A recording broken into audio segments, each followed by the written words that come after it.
Tēnā koutou katoa. No mai haere mai. My name is Robin Longhurst and I'm the Deputy Vice-Chancellor Academic at the University of Waikato in Hamilton, Aotearoa, New Zealand. Behind me is the city of Hamilton. It's a cold autumn day here, but I send you warm greetings from the south. New Zealand was delighted to support the International Geographic Union's initiative to establish 2016 as the International Year of Global Understanding. We recognise the importance of the initiative, and the University of Waikato was pleased to accept a role as a regional activities centre. We started IYGU activities in 2015 and plan to use the momentum to carry the project forward into 2017 and beyond. Our projects have focused on young people and education. There are three that we want to highlight. The first is the Geography Olympiad. It's the only one of the IYGU initiatives that's supported by the New Zealand Government, with a 50% contribution to the cost of student participation. We're currently preparing a team for the Beijing Olympiad in 2016, but it's the Russian Olympiad in 2015 that I want to talk about today to show how the Olympiad contributes to IYGU.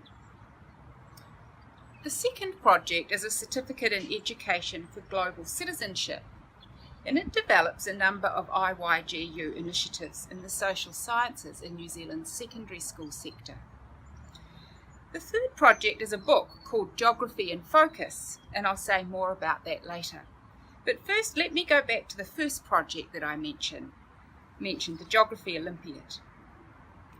When New Zealand first participated in the Geography Olympiad in Brisbane in 2006, there were 23 teams.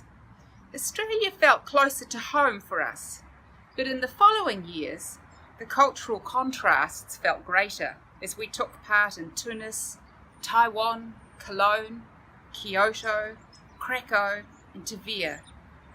The number of teams also increased. There were 40 in Russia last year, and nearly 50 will participate in Beijing. All this convinced both the New Zealand Geographical Society and our national government to invest in global understanding for our young people. In Russia, Louise Richards was the team manager and Suzanne Baldwin the international board member.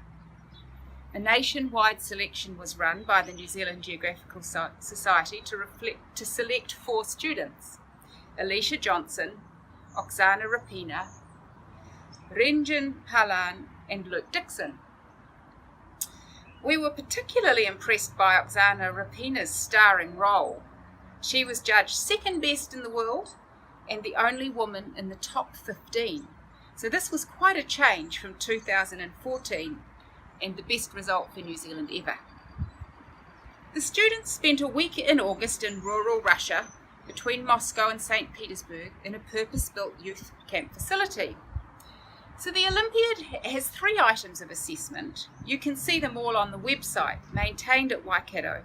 But in terms of IYGU, some of the best things are the cultural activities and the social events.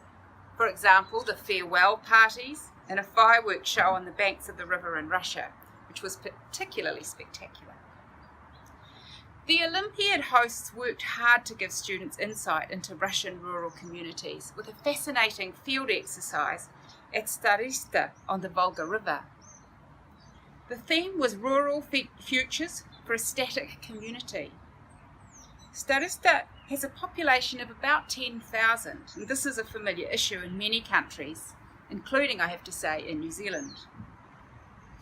But now let me move on to New Zealand's second project, a certificate in education for global citizenship.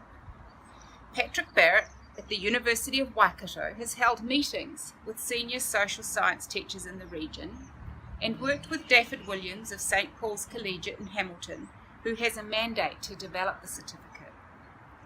The basis for it is Ban Ki-moon's 2012 plea for global citizenship. The project undoubtedly ties in well with the International Year of Global Understanding. So moving now to the third initiative that I want to mention, and this is an edited book.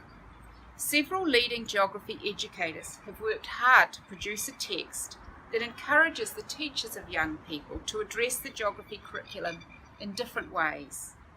It's called Geography in Focus, and it provides a pedagogic framework for geography educators in New Zealand to engage with important components in global understanding. So, finally, these are the 3 projects that we think nicely support the IYGU's International Year of Global Understanding. We're absolutely delighted that all 3 focus on young people and education. We're also delighted that the University of Waikato here in Hamilton has been able to act as a regional activity centre, and we look forward to hearing what the other centres have achieved. Haere rā.